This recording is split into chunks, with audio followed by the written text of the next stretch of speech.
Again, this is another sign of the times, an analysis, and a commentary.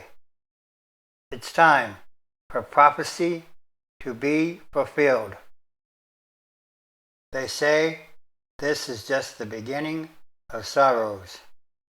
That is because the three largest forces on the planet, Mother Nature, climate change, biodiversity loss, and population growth in developing countries, Moore's Law, the steady doubling in the power of microchips, and, more broadly, of technology and the market, globalization tying the world ever more tightly together, are all in simultaneous, rapid acceleration.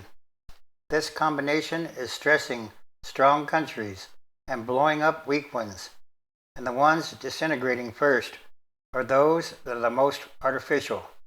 Their borders are mostly straight lines that correspond to no ethnic, tribal, or religious realities, and their leaders, rather than creating citizens with equal rights, wasted the last 60 years or so by plundering their national resources.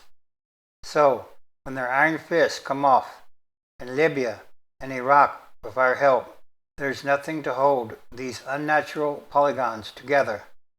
Since World War II, U.S. foreign policy has focused on integrating more countries into a democratic, free market world community built on the rule of law, while seeking to deter those states that resist from destabilizing the rest. This is what we know how to do. But, argues Michael Mandelbaum, author of the forthcoming Mission Failure, America and the World in the Post-Cold War Era, there's nothing in our experience that has prepared us for what is going on now, the meltdown of an increasing number of states all at the same time in a globalized world. And what if China starts failing in a globalized world? Historically, we've counted on empires like the Ottomans, colonial powers like Britain and France, and autocratic strongmen such as kings and colonels to hold artificial states together and provide order in these regions. But we're now in a post-imperial, post-colonial, and, possibly soon, a post-authoritarian world in which no one will be able to control these disorderly regions with an iron fist, while the world of order goes about its business as best it can with occasional reminders of the nasty disarray on its frontiers. Our heart aches for the Syrian refugees flocking to Europe, and Germany's generosity in absorbing so many is amazing. We have a special obligation to Libyan and Iraqi refugees, but with so many countries melting down, just absorbing more and more refugees is not sustainable. So then, if we're honest, we have only two ways to halt this refugee flood. We don't want to choose either. Build a wall and isolate these regions of disorder, or occupy them with boots on the ground, crush the bad guys, and build a new order based on real citizenship, a vast project that could take generations. We fool ourselves that there is a sustainable, easy third way. Just keep taking more refugees or create no-fly zones here or there. Wield the ends, wield the means. In other words, would, could, should. And right now, no one wants to wield the means because all you win is a bill. So the world of disorder keeps spilling over into the world of order. And beware, the market, Mother Nature, and Moore's Law are just revving their engines.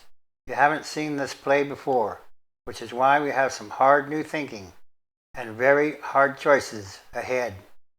Yes, these are the end of times as we know them, transition days, which is a time of extraordinary changes, happenings, and events, because it's about what kind of world are we leaving to the future generations, and that should be a very important question to ask. Daniel, chapter 12. At that time shall arise Michael, the great prince who has charge of your people, and there shall be a time of trouble, such as never has been since there was a nation until that time. But at that time your people shall be delivered, every one whose name shall be found written in the book. 2. And many of those who sleep in the dust of the earth shall awake, some to everlasting life, and some to shame and everlasting contempt. 3.